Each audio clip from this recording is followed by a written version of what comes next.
adalah anak dari saudara-saudara kita. Anak ini tidak boleh ditikah, masuk kategori mahram. Tapi bila kita punya anak, lalu kakak kita punya anak, ya kita punya anak, lalu kakak kita punya anak, dan anak kakak kita dengan anak kita mau menikah, itu tidak mahram.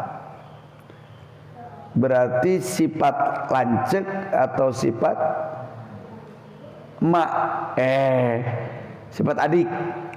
Itu kalau bahasa Indonesianya apa tuh?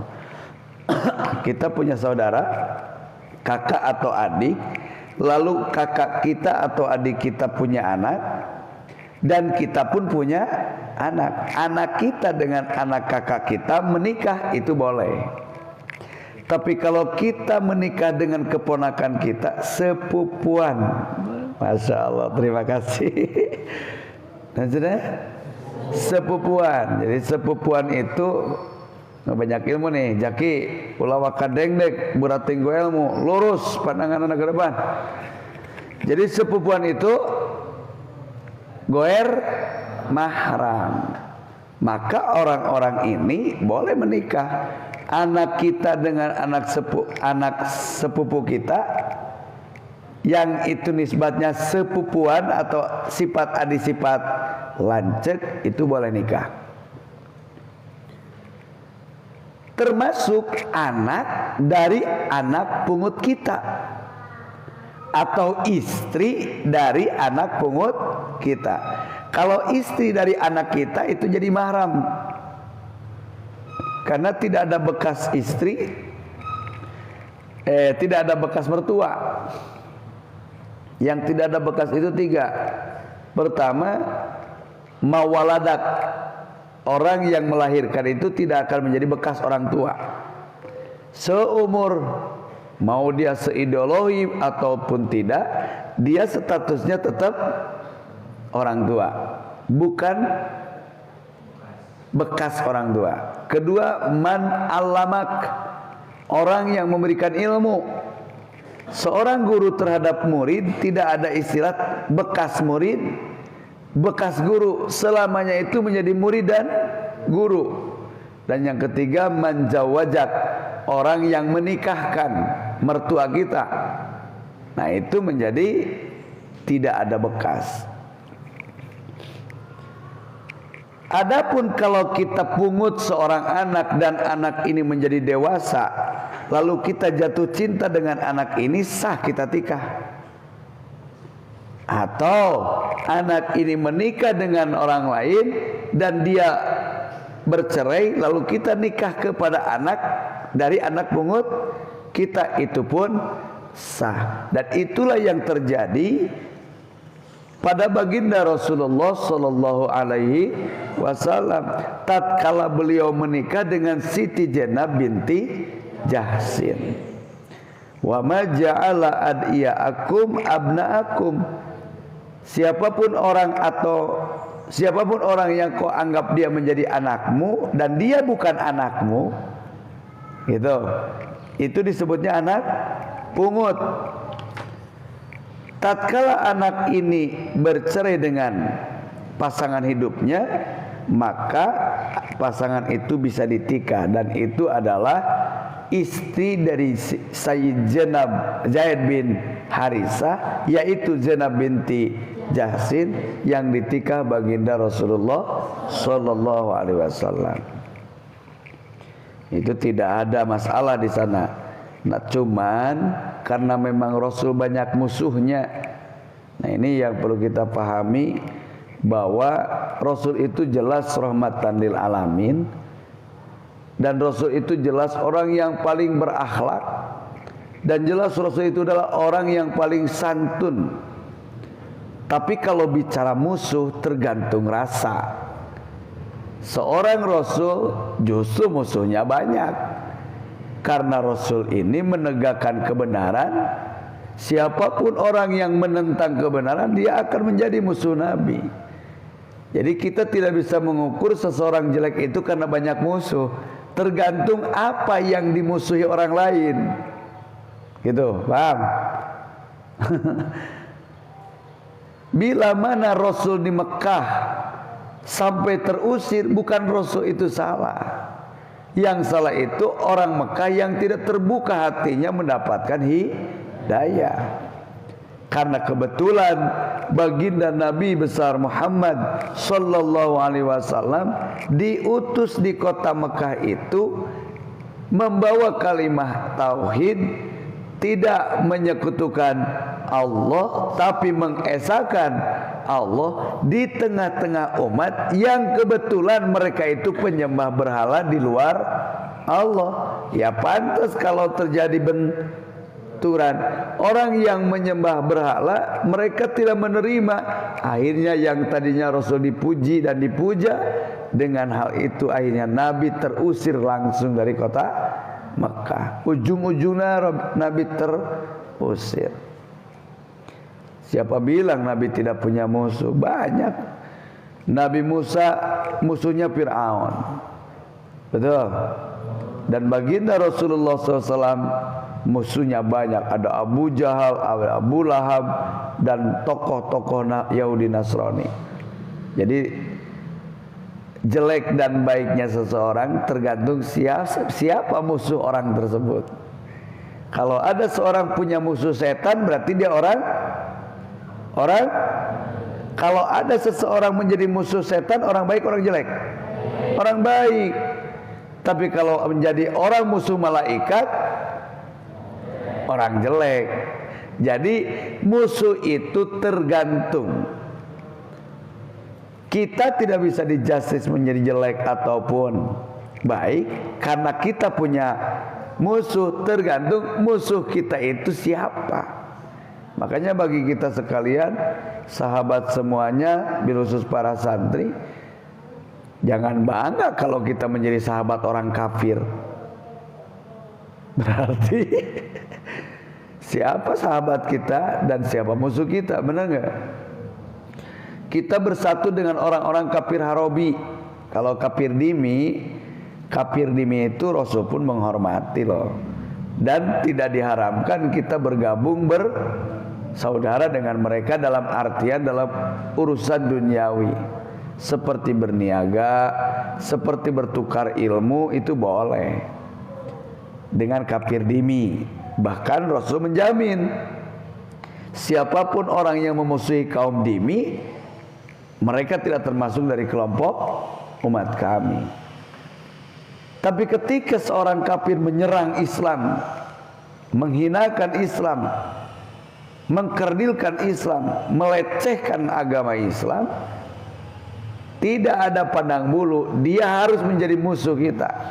Seperti hari ini nih sedang beredar tentang seseorang yang menghina dan menentang Allah.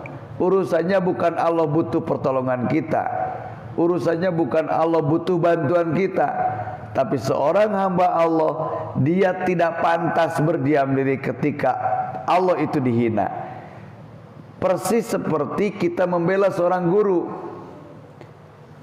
Bukan guru butuh dibantu oleh kita, betul? Bukan mursyid butuh dibantu kita, bukan presiden butuh dibantu kita. Tapi karena kita adalah murid dan umatnya, layak kita membela. Nah gitu. Jadi jangan salah arti, intan surullah yansurkum, Allah itu nggak butuh bantuan umat. Iya, siapa yang bilang Allah butuh? Karena Allah itu sempurna, tidak pernah membutuhkan apapun. Cuman kita sebagai orang yang membutuhkan Allah, ketika kita berdiri membela Allah, di sanalah nilai kita hadir di depan Allah. Intan surullah yansurkum. Jadi jangan dibulak-balik nih. Kalau dibulak-balik nantinya orang ini menjadi jabariyah takutnya. Dia itu hanya segala kehakikat tanpa memandang syariat. Misal ada masjid dirobohkan, itu kan agama. Lalu ada syariat yang dilecehkan, itu kan agama. Lalu ada Al-Quran diinjak-injak, dirobek-robek, dibakar. Kita dengan dalih agama ini sudah tinggi, tidak perlu kita bela, itu salah. Betul, agamanya tidak butuh sama kita, tapi kitanya ini butuh sama agama. Seorang bos kita itu tidak membutuhkan kita, tapi kita membutuhkan bos kita. Bila mana bos kita diserang lalu kita membela, itu tanda ada.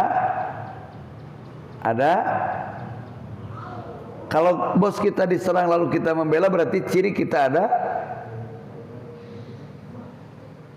garam dan uyah.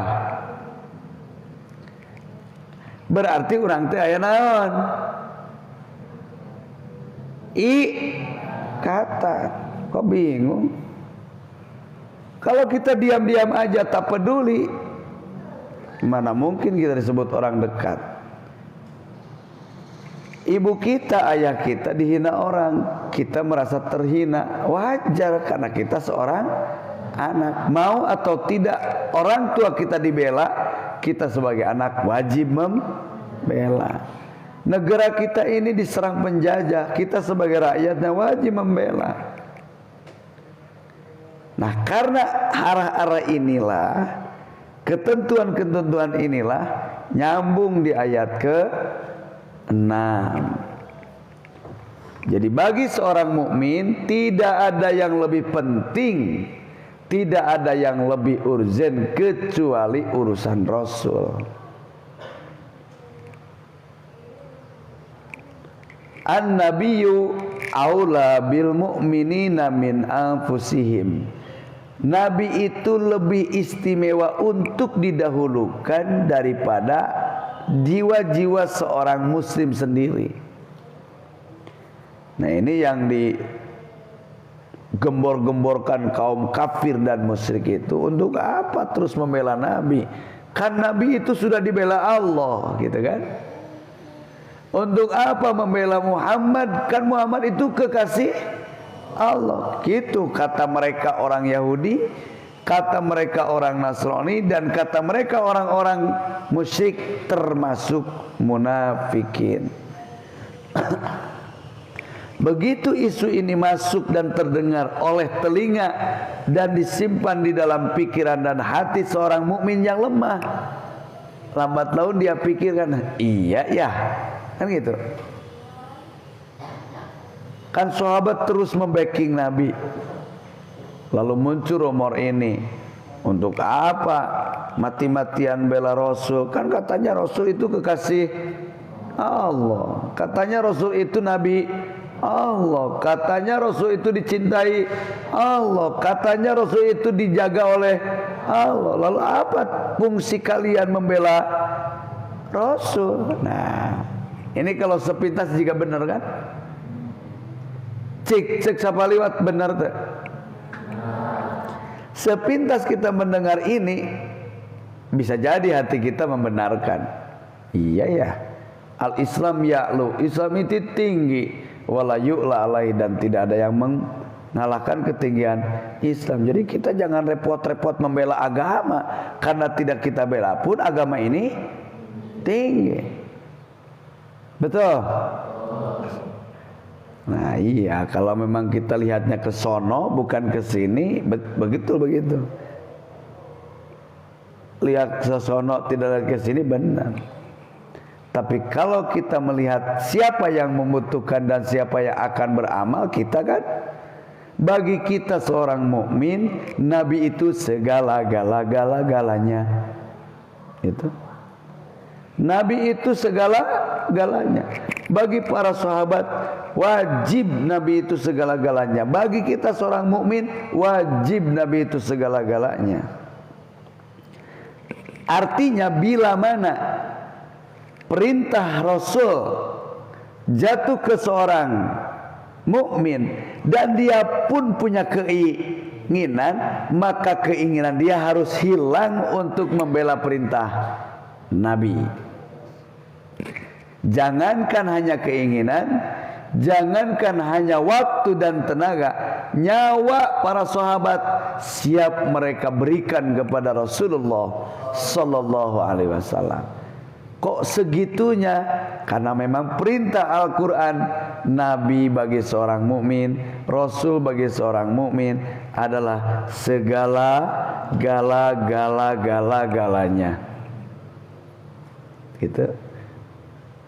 Dan itu adalah puncak keimanan. Tanda iman seorang itu puncak, masuk di ranah puncak